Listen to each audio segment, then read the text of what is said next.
He was just a quiet mechanic, buried in debt. He lived his life with simple tasks, broken parts, and silent mornings. Until one day, a child who couldn't walk and a tired mother came to his door. He didn't ask. He didn't calculate. He just helped. And 2 days later, a luxury SUV pulled up to his door. The man who got out brought with him years filled with the past and unanswered questions. That day, not just a wheelchair, but 3 lives were repaired. Daniel's mornings were quiet. Neither the radio was on nor the neon lights hanging on the shop windows were lit. Only the hum of an old coffee machine and the faint sounds of cars outside. He had a small, shabby workshop. The exterior carried the dust of years. Even the sign was crooked now. But inside, there was still an honest man who loved to work.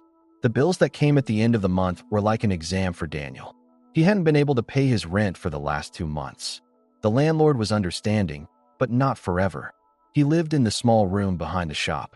A bed, a table, a wardrobe. There was nothing more. He had long stopped wanting more. He used to have hopes.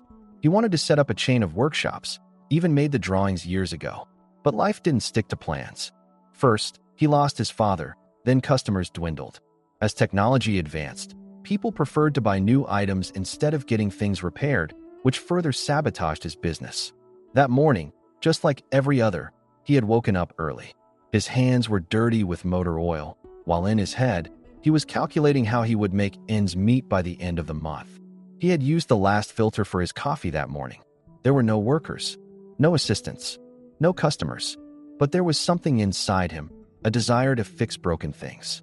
Not just machines, sometimes people too, without even realizing it.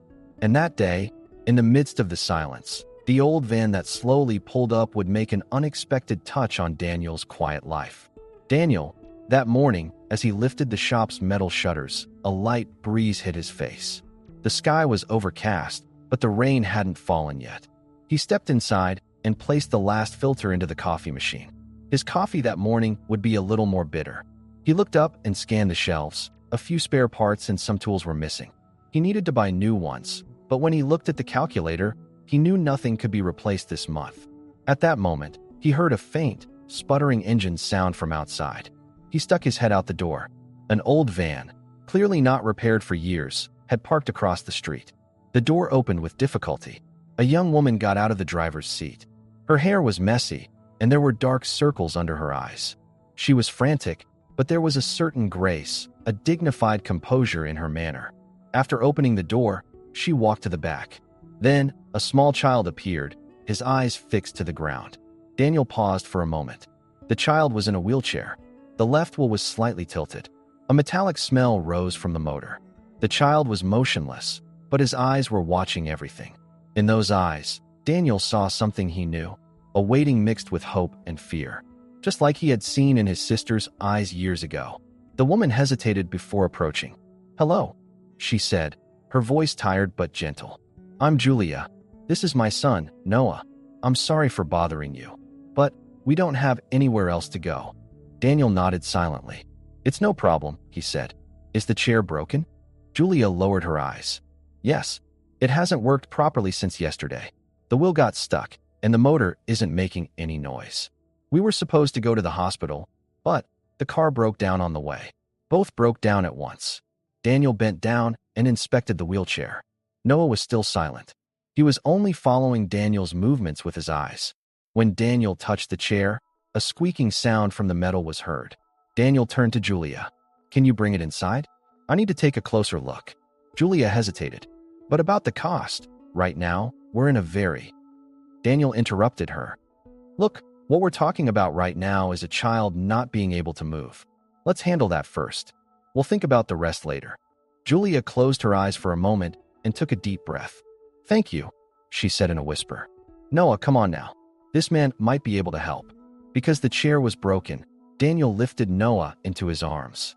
He did it so naturally that Julia's eyes filled with tears. They went inside. Daniel placed the chair on the counter, opened the boxes, and put on his gloves. Julia sat on the old chair in the corner. She had her hands folded in her lap, her head down. She was silent, but it was clear there was a storm of thoughts inside her. Daniel worked quietly for a few minutes. With every screw he opened on the chair, with every broken part he encountered, He was facing Julia's desperation. The motor was burned out. The circuit board had short-circuited. The wheels were bent. This wasn't just a mechanical failure. It was the story of a mother who had learned to live with neglect over time, who had postponed repairs because she couldn't afford them, who had learned to live with helplessness. While working inside the motor, Daniel spoke. "Was this chair new when you first got it?" Julia looked up. "No, it was secondhand. I found it through a friend. They said it would only last a few months, but we've been using it for almost 2 years. The motor is completely fried," Daniel said, sighing. "But you're lucky. I have a small scooter motor that fits perfectly. There are also a few parts. With a bit of effort, we can fix it." Julia looked at him, eyes wide. "Really? But we can't afford that. I mean, at least not right now."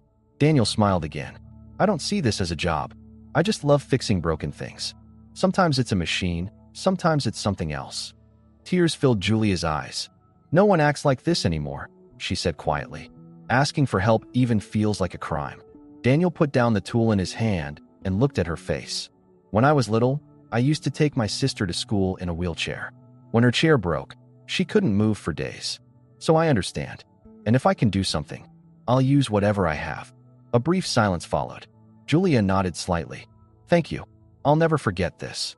Daniel continued working. This wasn't just a repair. It was the quiet resistance of a world where people still believed in each other. The cars passing by outside had no idea of the small miracle happening inside. But inside, a child was beginning to hope again. Daniel set the screwdriver aside and carefully leaned into the motor. As the hours passed, the wheelchair was nearly completely disassembled, its parts cleaned and beginning to be repaired one by one. Outside, the rain had silently started, with drops tapping gently on the workshop's rusty roof. Noah was sitting in a corner. At first, he was silent, but he was watching every small movement Daniel made with his hands, observing carefully. There was a kind of admiration in his eyes. Perhaps for the first time, an adult was treating him seriously, not with pity. Julia, meanwhile, was sitting a few steps behind Daniel, on the workshop's old chair. She was silent, but her eyes were distant. It was as though she wasn't really here. Her mind was drifting to another time, another life. After a while, Daniel set his tools down and reached for his coffee cup. The coffee he made with the last filter was still lukewarm. He looked at Julia, paused for a moment. "I don't want to disturb you, but," Daniel said, his voice soft. "I have a question in my mind about you, and if I don't ask, it'll stay with me." Julia lifted her head, smiled, but that smile was tinged with pain. "You can ask. A person like you. I mean, someone so graceful, strong, clearly educated as well. How did you end up in this situation? If I'm not overstepping." Julia took a deep breath. She didn't look away. In fact, she looked right into Daniel's eyes. It was as if she had been waiting for this moment. "No, you're right to ask," she said. "And telling this, maybe it'll help." Daniel nodded silently. He was listening. Julia began to speak. "I actually grew up in a very different life. My father is a strong man. He owns a large company. We always lived in luxury. We never needed anything. I went to the best schools, traveled to the best places. But there was never any love in that house. Everything was about appearance. Perfect on the outside, but inside was a cold world." She paused for a moment. Her eyes wandered off. Then she continued. "When I was at university, I met an engineer who worked in my father's company. Sam, Noah's father. Everyone opposed it. They said, 'He's not your level.' But with him, for the first time, I felt free. I felt like a real person. Then we got married. My father erased me from the inheritance. He cut all ties. 'You're no longer part of this family,' he said. I didn't care. I was going to build a life with Sam. I was happy." Daniel was listening silently. He held his coffee cup tightly. Julia continued, her voice beginning to tremble. "Then Noah was born. And a few years later, the illness started. A muscular disease. The doctors said he would slowly lose his ability to move. That moment, everything changed." Daniel bowed his head. He understood. Maybe he hadn't lived through exactly what Julia had, but he recognized those tears. When they shifted from the past to helplessness, they burned in the same way. At first, Sam stayed strong, Julia said. But then he collapsed. He lost his job. He shut himself off. Guilt, anger, everything built up. One night, he left quietly. He never came back. Daniel's heart sank. Did he never reach out to you? No. It was as if he had never existed. The debts piled up. We were evicted. I called my father. For the first time, I asked for help. But he just stayed silent. He told me, "You chose your own path." That's when I realized that for him, being family was just about sharing the same last name. Tears began to fall from Julia's eyes. We moved into a van with Noah. I work as much as I can, cleaning jobs, babysitting, but Noah's treatment, the wheelchair, the car. Everything combined, I can't keep up. Daniel didn't look away. To go through all that and still stay this strong, it's incredible. Julia shook her head slightly. I just love my son. Everything is for him. At that moment, Noah spoke. Mom sometimes cries, but when I tell her I love her, she smiles. Daniel's throat tightened. He tried to put a smile on his face, but it was hard. I think your mom is like a superhero. Noah smiled. Julia wiped her eyes, putting an awkward, shy smile on her face. I really needed to hear that. After a while, Daniel stood up. All right, I'm going to work on this motor a little more. But let me tell you something, he said, returning to the workbench. When you came to me for help, maybe today, the one who needed help the most was me. Julia looked at him in surprise. You? Daniel tilted his head, letting out a short laugh. I haven't been able to pay rent for 2 months. This morning, I had my last filter to make coffee. But still, for the first time, I feel more alive. Do you know why? Because you made a difference to someone, Julia said slowly. Daniel shook his head. Yes, and that's a kind of wealth I've never had. At that moment, no other sound was heard in the workshop. Only the rain tapping on the old roof and the echo of humanity inside. The rain had stopped, but the street was still wet. The sun occasionally peeked through the clouds, casting a soft glow on the window of Daniel's workshop. Inside, there was only silence. Another success had been completed on the workbench.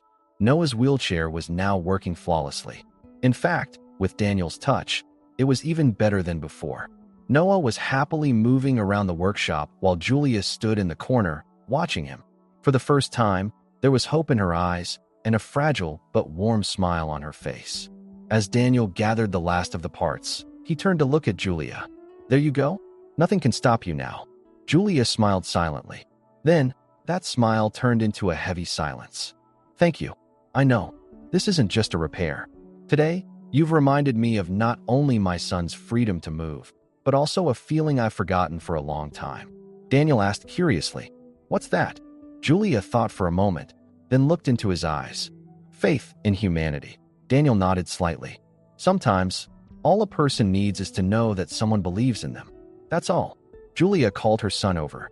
Noah came to her side with his wheelchair. Julia bent down and hugged him, then turned to Daniel. We have to go now? But we won't forget this kindness. Daniel just nodded. I won't forget you either. Julia slowly lifted Noah's wheelchair and made her way toward the front door of the house. The day had passed, but Noah looked happy.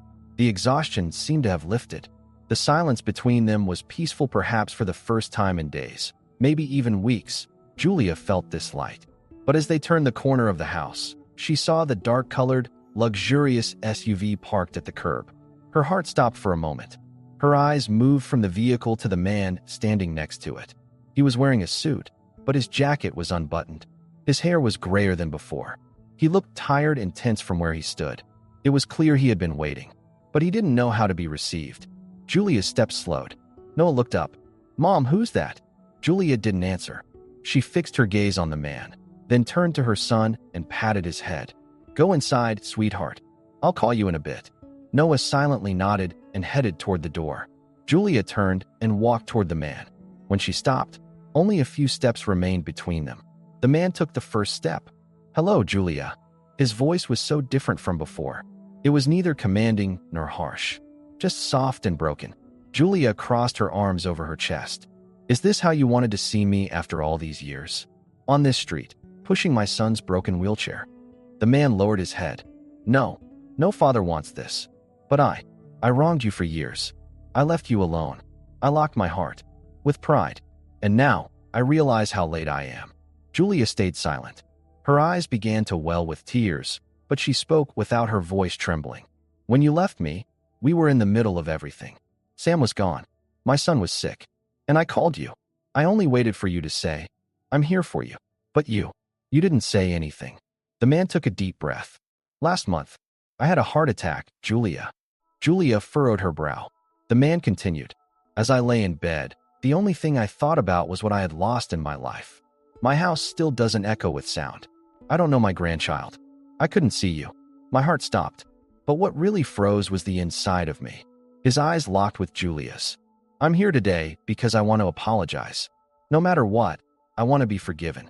And if possible, I want to see you again. Even if you can't accept me as your father. Just as a person, as someone. Because now, I want to be with you. Julia read the real regret in the man's eyes. There was no trace of the pride from years ago.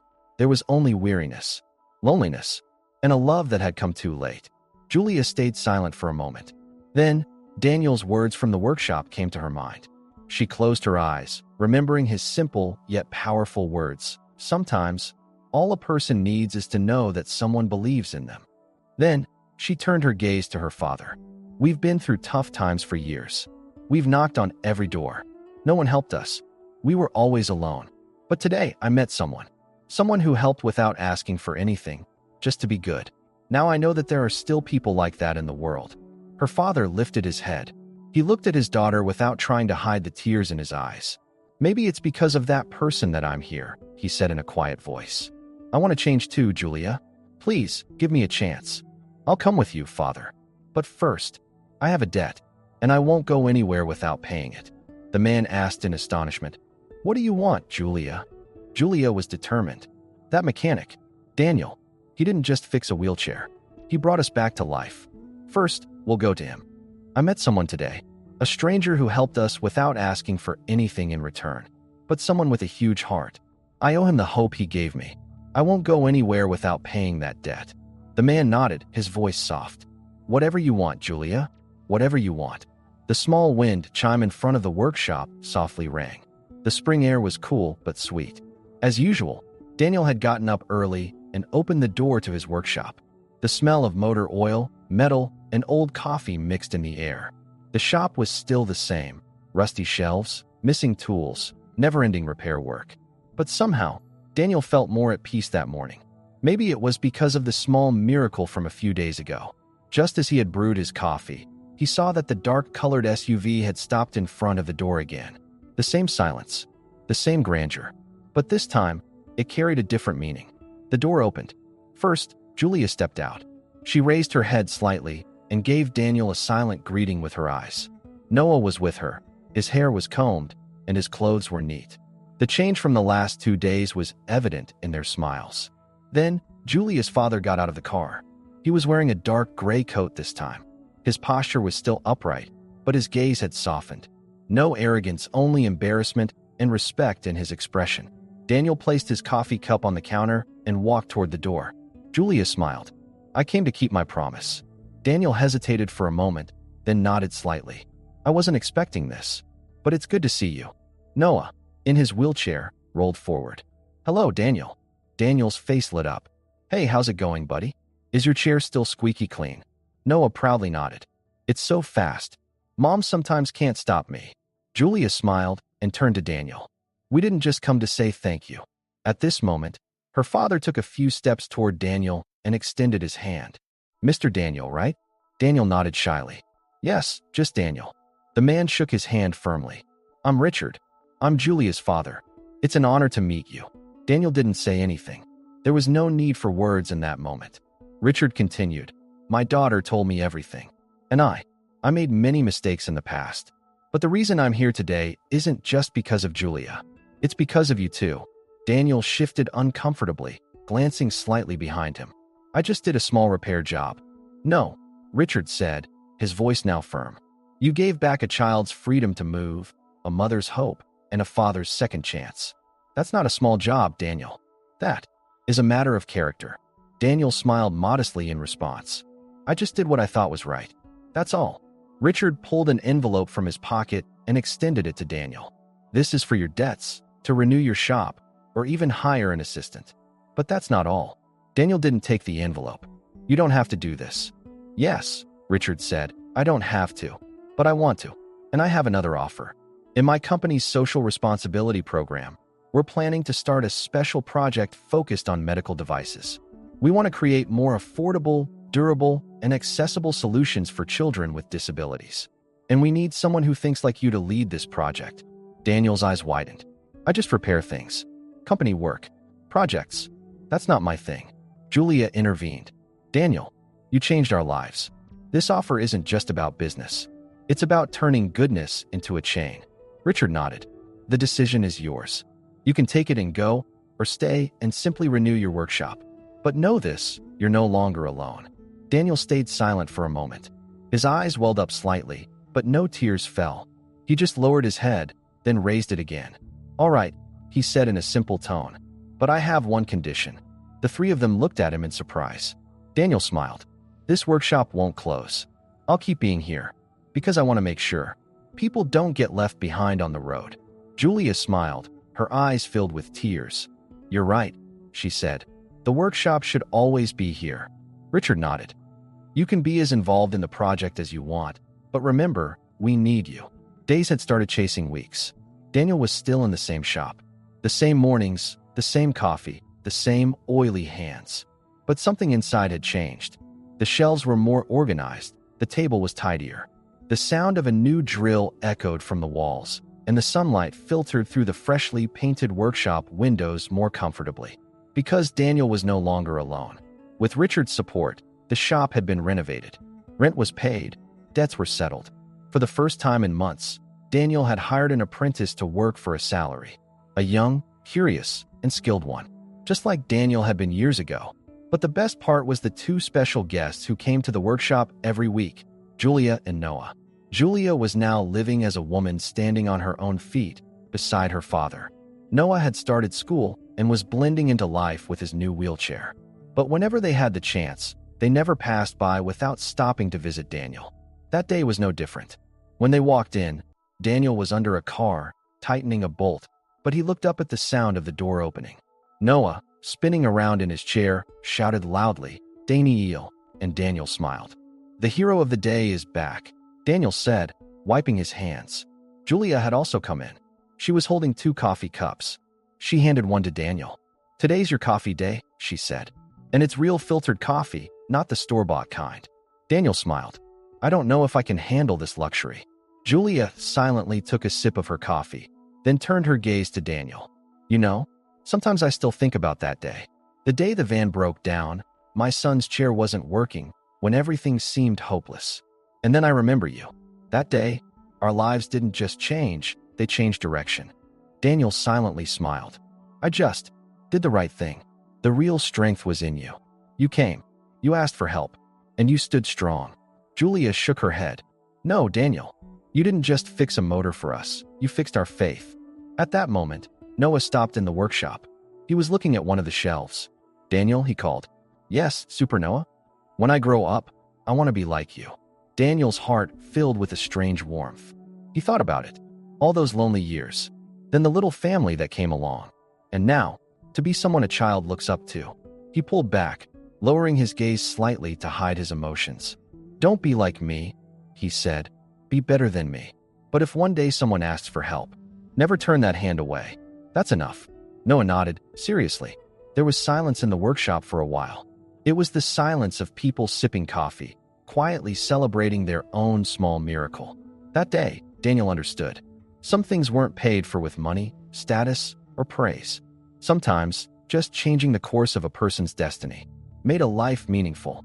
And the man under the old, rusty sign was no longer just a mechanic, but a life restorer. If this story touched your heart, subscribe and let's discover the forgotten face of humanity together.